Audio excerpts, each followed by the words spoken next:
नमस्कार मेरे प्रिय छात्र छात्राएं एवं साथियों, आप सभी का स्वागत है आपके अपने यूट्यूब चैनल हो क्लास कृष्ण सर चैनल में। आज हम लोग देखेंगे नेताजी का चश्मा पाठ, जो कि स्वयं प्रकाश जी ने लिखा है। ये हमारा मैट्रिक का है और ये झारखंड पुलिस हुआ आपका फील्ड वर्कर, सब में ये सिलेबस आधारित है। तो ध्यान से कहानी देखेंगे, पूरा देखेंगे, लास्ट तक देखेंगे। आप लोगों को अच्छा लगे तो कमेंट ज़रूर कीजिएगा। तो चलिए शुरू करते हैं। थोड़ा सा परिचय देखेंगे स्वयं प्रकाश का। स्वयं प्रकाश का जन्म 1947 में इंदौर मध्य प्रदेश में हुआ। मैकेनिकल इंजीनियरिंग की पढ़ाई करके एक औद्योगिक प्रतिष्ठान में नौकरी करने वाले स्वयं प्रकाश का बचपन और नौकरी का बड़ा हिस्सा राजस्थान में बीता। फिलहाल स्वैच्छिक सेवानिवृत्ति के पद वे भोपाल में रहते हैं और वसुधा पत्रिका के संपादन से जुड़े हैं। वसुधा जो इसका पत्रिका है।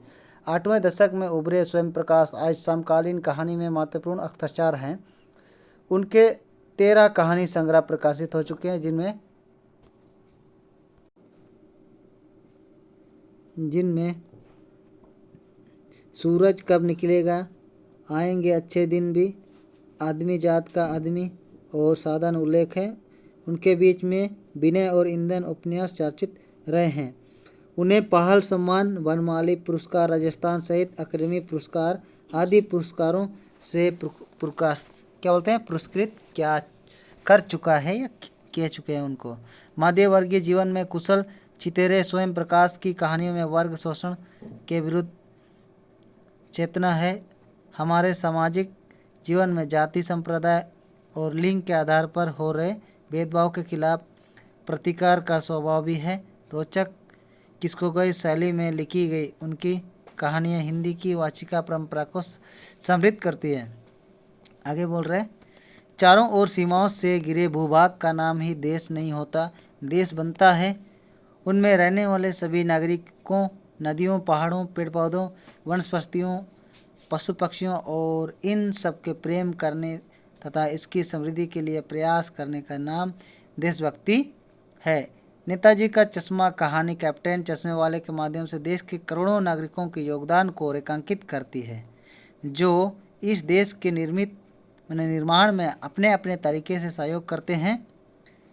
कहानी अब कहती है कि बड़े ही नहीं, बच्चे भी इसमें शामिल है। तो चलिए शुरू करते हैं कहानी का बाग। कहानी बहुत ही रोचक है दोस्तों एवं छात्र छात्राएं, ध्यान से सुनेंगे। कहानी अपने दिल में उतार देना है ताकि परीक्षा में किसी प्रकार की बाधाएं ना उत्पन्न हो। तो चलिए शुरू करते हैं। नेताजी का चश्मा। ठीक है। हल्दर साहब को हर 15वें दिन कंपनी के काम के सिलसिले में उस कस्बे से गुजरना पड़ता था। कस्बा बहुत बड़ा नहीं था जिसे पक्का मकान कहा जा सके, वैसे कुछ ही मकान जैसे बाजार कहा जा सके वैसे एक ही बाजार था।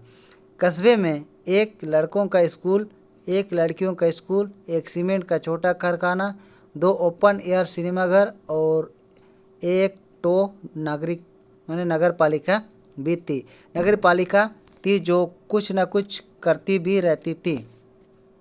कभी कोई सड़क पक्की करवा दी, कभी कुछ पेशाब घर बनवा दिए, कभी कबूतरों की छतरी बनवा दी, तो कभी कवि सम्मेलन करवा दिया। कवि सम्मेलन माने कवि लोग अपना कविता गाते हैं, उसको कहा जाता है। इसी नगर पालिका के किसी उत्साही बोर्ड या प्रशासनिक अधिकारी ने एक बार शहर के मुख्य बाजार के बीच मुख्य चौराहे पर नेताजी सुभाष चंद्र बोस की एक संगमरमर की प्रतिमा लगवा दी। संगमरमर पत्थर की जो मूर्ति लगवा दी। यह कहानी उसी प्रतिमा के बारे में है, बल्कि उसके भी एक छोटे से हिस्से के बारे में है। पूरी बात तो अब पता नहीं, लेकिन लगता है कि देश के अच्छे मूर्तिकारों की जानकारी नहीं होने और अच्छी मूर्ति की लागत, अनुमान और उपलब्ध बजट से कहीं बहुत ज़्यादा होने के कारण काफ़ी समय वह पो और चिट्ठी पत्री में बर्बाद हुए होगा। बोर्ड की शासनवादी समाप्त होने की घड़ियों में किसी स्थानीय कलाकार को ही अवसर देने का निर्माण किया गया होगा और अंत में कस्बे के एकलौते हाई स्कूल के एकलौते ड्राइंग मास्टर, मान लीजिए मोतीलाल जी, ठीक है, वहाँ का जो हाई स्कूल ड्राइंग मास्टर है मोतीलाल जी को ही यह काम सौंप दिया गया होगा, जो महीने भर में मूर्ति बनाकर पटक देने का विश्वास दिला रहे थे। पटक देना माने बना के तैयार करना होता है। जैसे कि कहा जा चुका है, मूर्ति संगमरमर की थी। टोपी की नोक से कोट का दूसरे बटन तक कोई 2 फुट ऊंची, जिसे कहते हैं बस्ट, और सुंदर थी। नेताजी सुंदर लग रहे थे।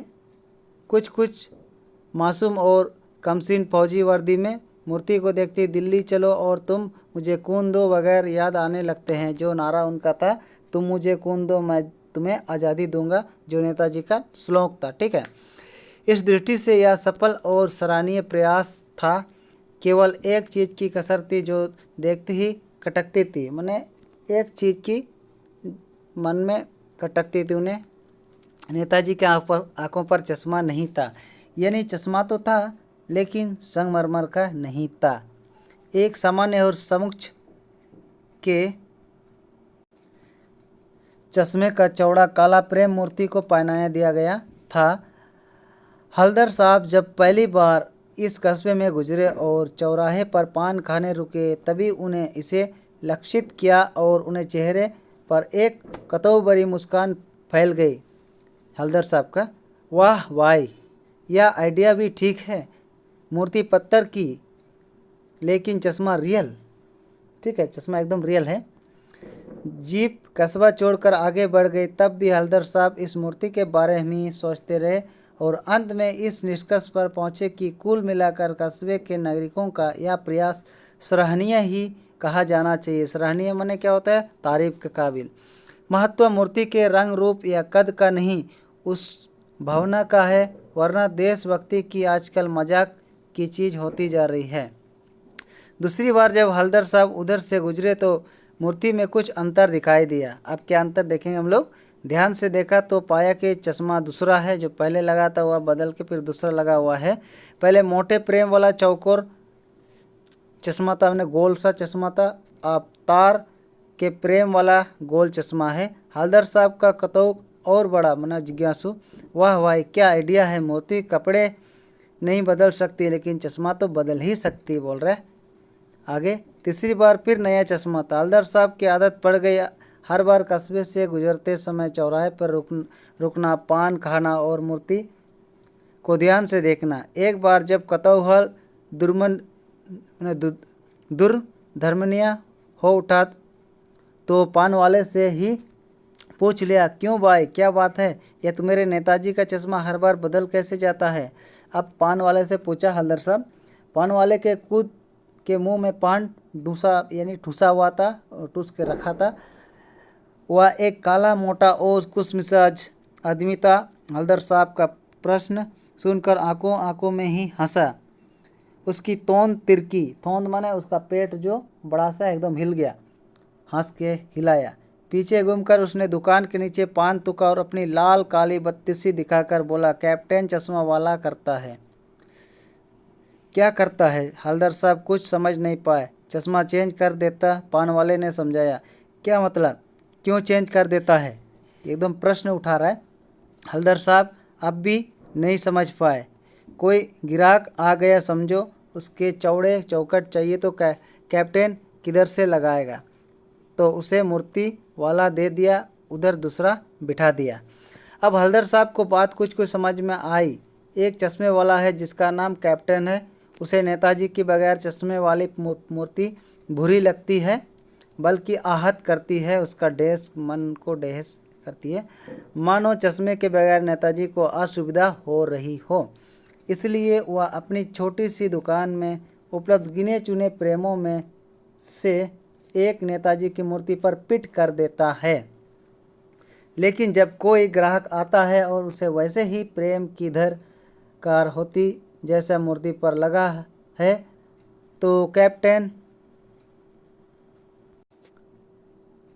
चश्मे वाला मूर्ति पर लगा प्रेम संभवतः नेताजी से क्षमा मांगते हुए लाकर ग्राहक को दे देता है और बाद में नेताजी को दूसरा प्रेम लौटा देता है।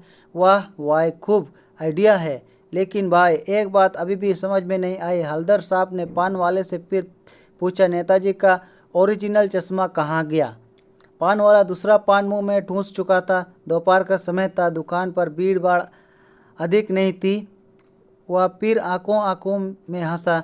उसकी तोंद तिरकी, फिर हंस रहा है, फिर उसका पेट फिर हिल रहा है, तोंद बड़ा सा। खत्ते की डंडी फेंक पीछे मुड़कर उसने नीचे पीक थूकी और मुस्कुराया हुआ बोला, मास्टर बनाना भूल गया। अब बोल रहा है कि मास्टर बनाना भूल गया। पान वाले के लिए यह एक मज़ेदार बात थी, लेकिन हवलदार साहब के लिए यह चकित द्रवित करने वाली। पान वाले के लिए तो यह एकदम मज़ेदार बात थी, क्योंकि हमेशा मजाक उड़ाता था, लेकिन जो हवलदार साहब वह चकित हो गया। यानी यह ठीक ही सोच रहे थे। मूर्ति के नीचे लिखा, मूर्तिकार मास्टर मोतीलाल वाकई कस्बे का